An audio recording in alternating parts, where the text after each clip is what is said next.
he's got his concept down for his team. If they're going to be able to execute it, that's a different story, because I feel like it is a little bit harder to execute on their side. Navi's is just, it's very their style, right? So.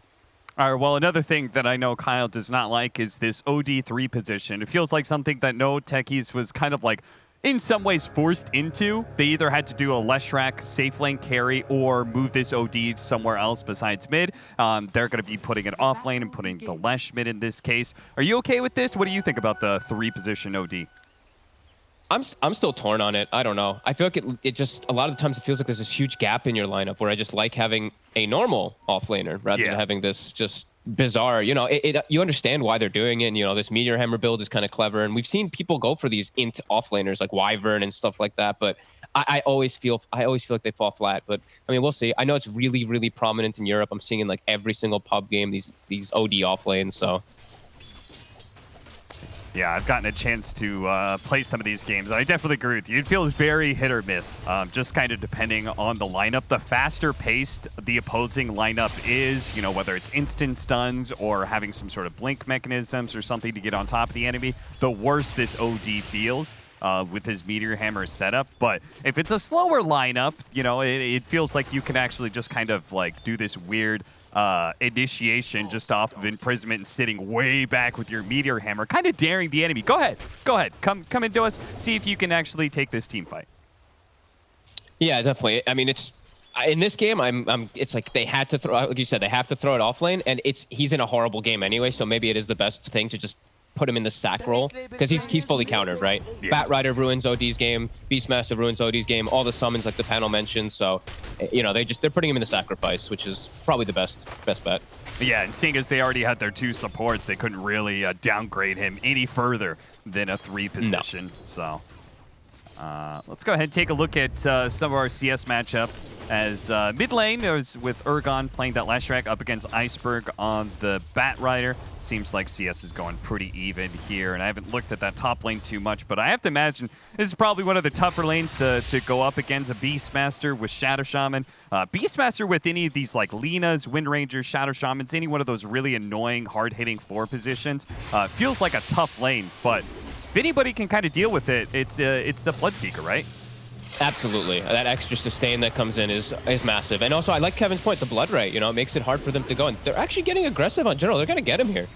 Yeah, General just needs one more hit here, and Crystallize will be able to clean up that first blood. Gets a healthy amount of Thirst HP back into his HP pool as well. So he's going to be feeling really good about this lane. It just, I think Beastmaster is one of those offlaners that he's very tough to beat right now. But if you can manage to beat him, I do think this hero struggles coming back and having that same kind of overwhelming presence when he just, you know, goes for this Necro Book rush into Necro 3. You have that at like 15, 18 minutes and he's taking all your towers. You feel terrible. But if he gets it a little bit late, 20, 25, you're usually going to have some tools to deal with it. As I say that, though, General putting the pressure onto Crystallize as soon as he comes back in a lane.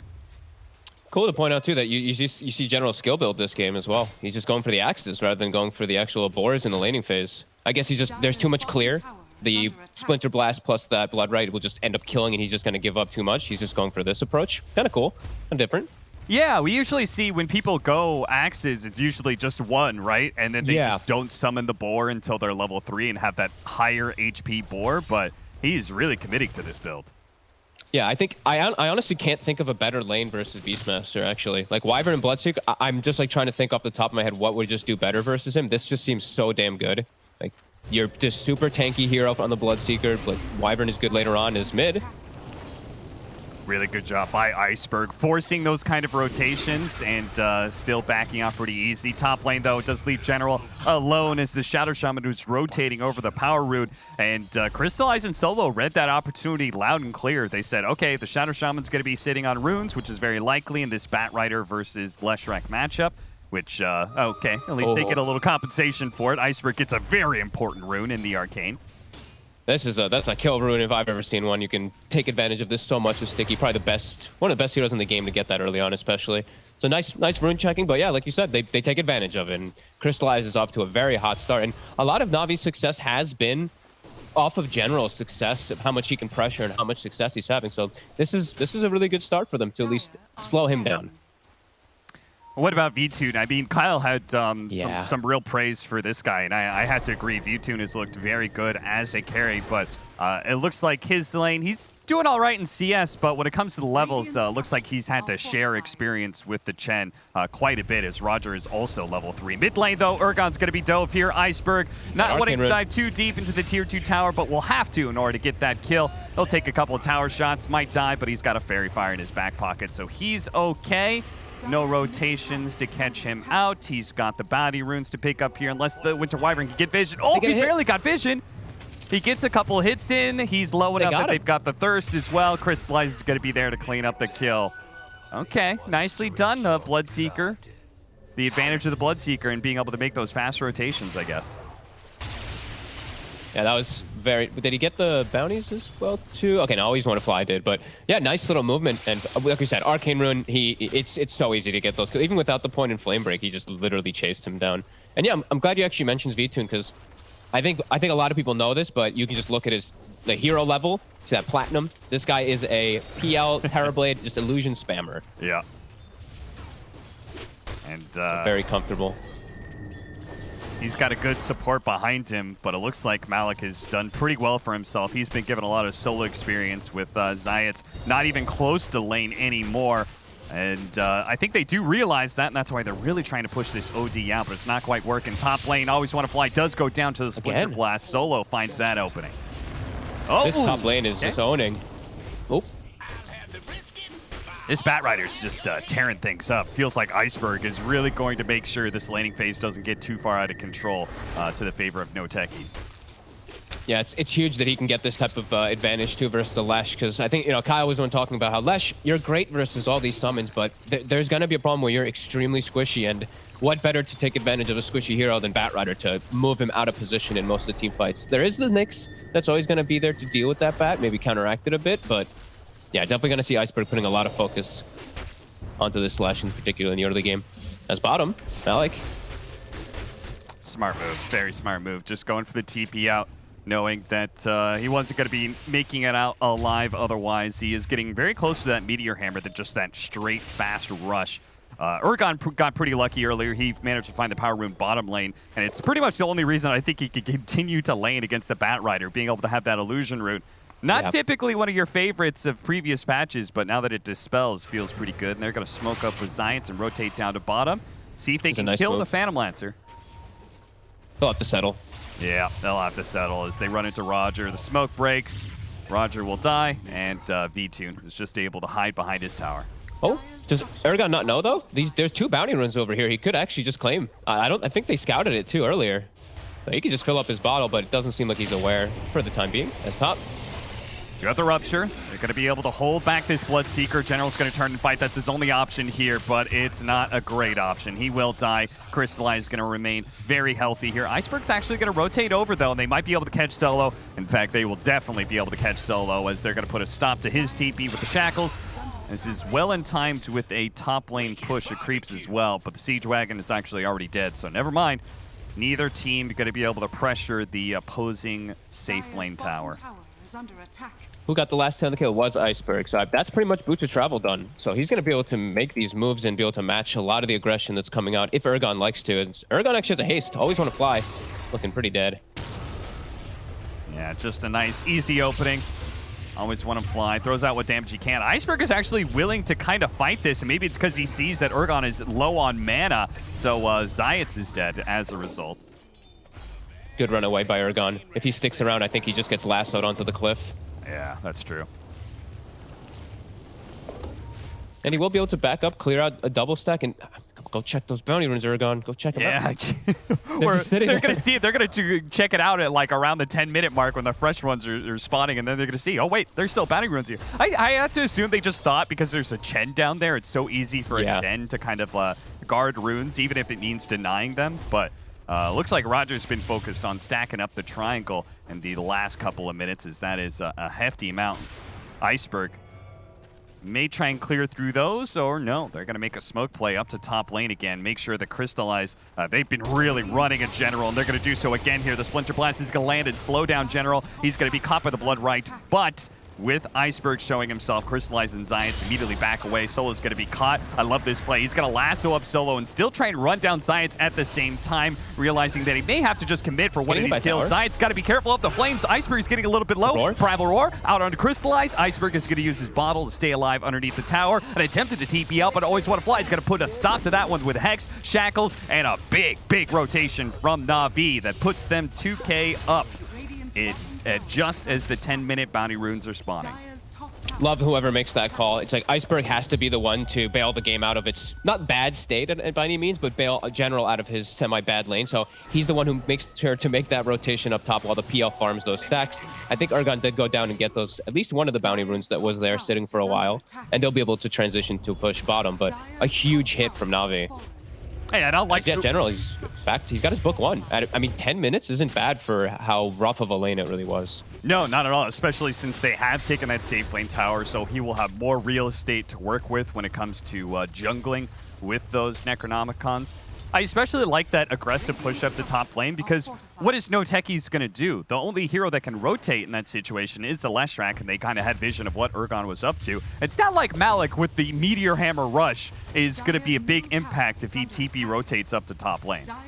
No, and like we mentioned, the OD is so countered in this game too. Like he goes up there, he's probably just food for the team of Na'Vi. And Ergon started his TP and canceled it, and that's when Na'Vi was just like full blown just diving the tower under. So Ergon definitely has to be a little more careful. Rupture on Iceberg, but he's fast. He can just get back to his tower. They're going to catch Always Want to Fly as Malik did move over. They want to try and take this mid tower. And an opening and being able to kill this Shadow Shaman mixed with the Leshrac and Meteor Hammer. This is looking like a push that should manage to take it. So this will help even things out a little bit more for no Techies. General is considering walking up here, just going to spam it with some axes. Not going to be able to actually look to defend it all, even though he does have Roar. But they could look to fight here anyway on Na'Vi. They could look to meet up with Iceberg up top with that Roar available in that book one. Zayat's going to do some scouting here with the Vendetta. He's going to run up and see a bunch of Phantom Lancer illusions as they fade away, and they will see him in turn, thanks to the sentry left on the left-hand side. They're playing up on their triangle right now, just very happy with farming Ancient Stacks. They don't really need to go anywhere. That's the power of Ancient Stacks, right? This is the most fortified area of the map if you're on Radiant, and it means that you can just kind of play up here. Nobody's really going to contest you for that too hard because that team fight's going to be real difficult to take.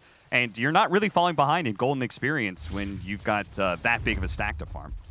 No, definitely not. It's always really nice. I mean, Bat Rider is now, it's so nice to be able to have Ancient Stacks and your Bat actually is able to just help you from all these changes. And yeah, V-Tune, he's getting enabled nicely. It looks like he's going to have a good timing on his defusal. It looks like he went for the hood first to kind of protect himself, but yeah, he's off to a great start here, and we'll see if he does upgrade that one, as the panel was talking about. I think we did see Miracle in particular do that. They're starting to set up for him, though. They did have vision up here, but it's still tough to set up for the PL. It has to be the Nyx Assassin. It has to be Zayat's leading 90% of the time, unless they get a curse set up. Yeah. Sadly for Na'Vi, their smoke rotation to bottom lane didn't really catch Crystallize, as Crystallize just a bit lucky, manages to spot Always Want to Fly as he pushes up to the high ground.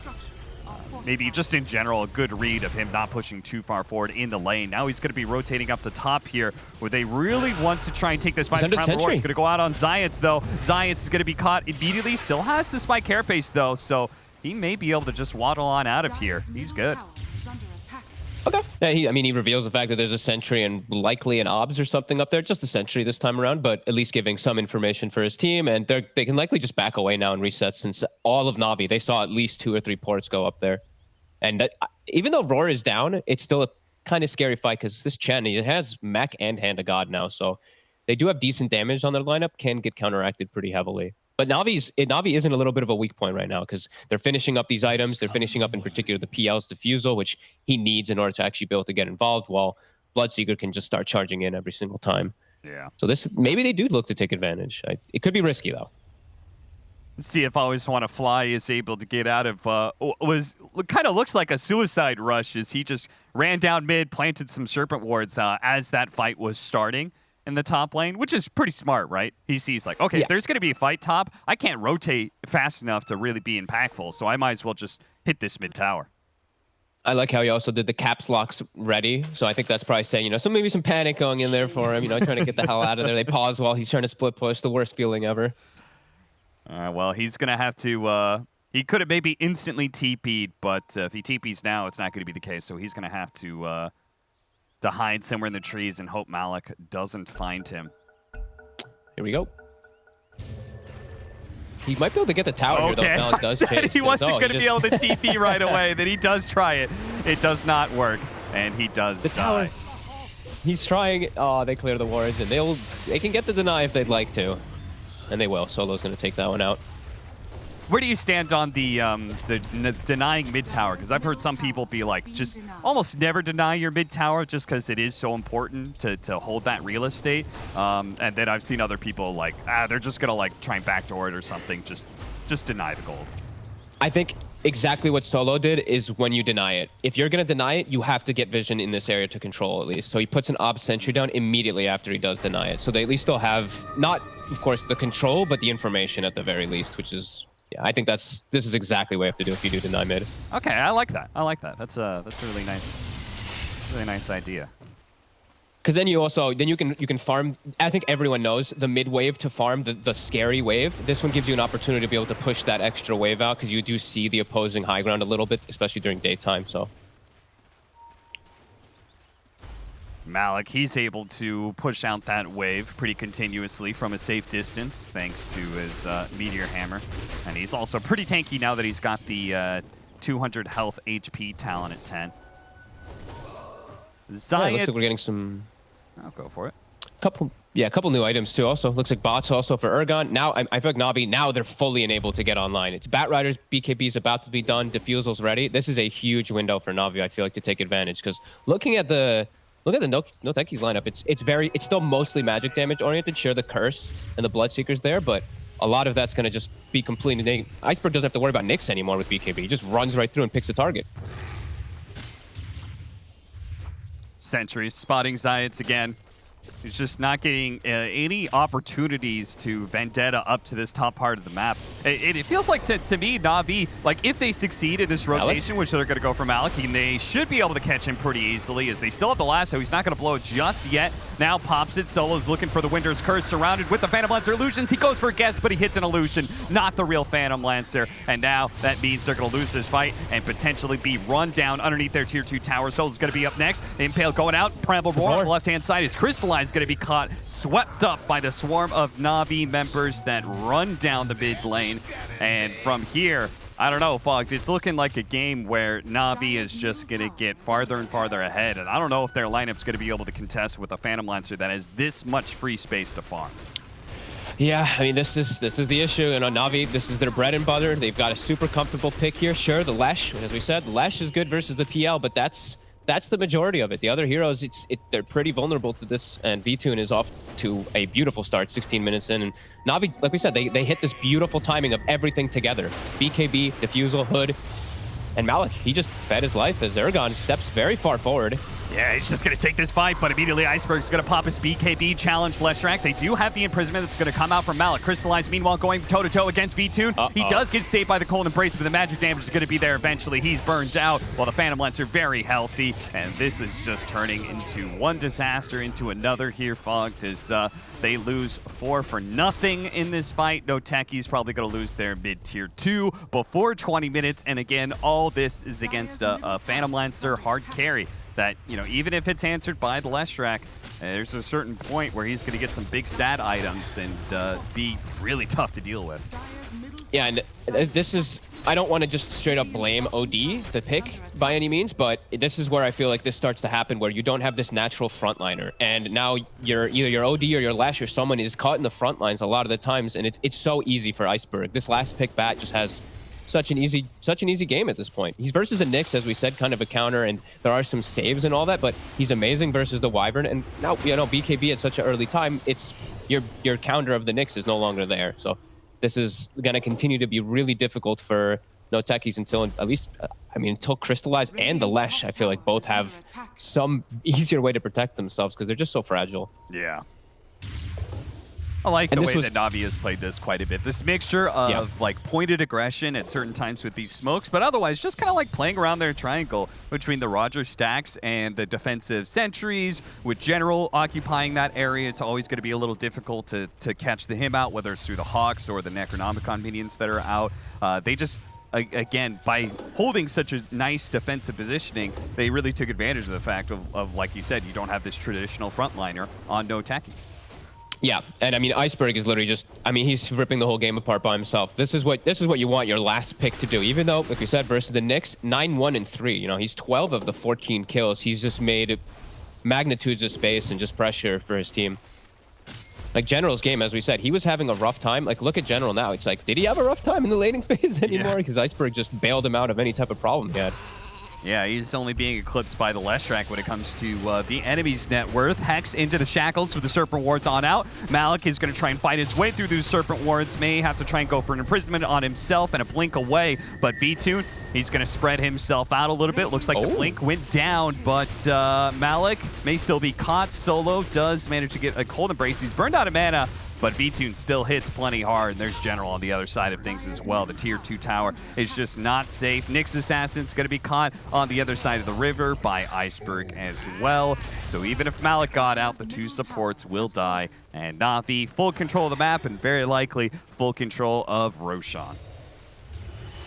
They're making it look like their usual Navi games that I've seen lately from them. Just extremely clean, very few mistakes, and that just it's really nice. I don't know. I feel like I haven't seen Navi playing with this type of like patience and just swift execution in quite some time. These last few months I've seen them have just been really top tier. Especially, like, I feel like they always get a draft that they're very comfortable with lately. Yeah. Here goes the Roshan. The Aegis picked up for V-Tune. And the pleasure of this for Navi is the fact that they don't necessarily have to go high ground with this first Aegis. They can maybe take over the triangle. BKB going to activate. Iceberg jumps forward before he gets hit by Zayats with that Vendetta. And we're going to watch Solo die again. Okay, we're going to use the Winter's Curse as well as the Rupture. A lot being thrown down on Iceberg to keep him in positioning. They now have the Vendetta hit. Impale follow up, and Iceberg's getting a little bit low, but they're losing so many of their members just outside of their base. With no Techies. Urgon's even struggling to get back, and that's it. GG. Well played, they say. I don't see how this lineup comes back from this kind of deficit, folks. So, fair enough to call an early GG in this situation.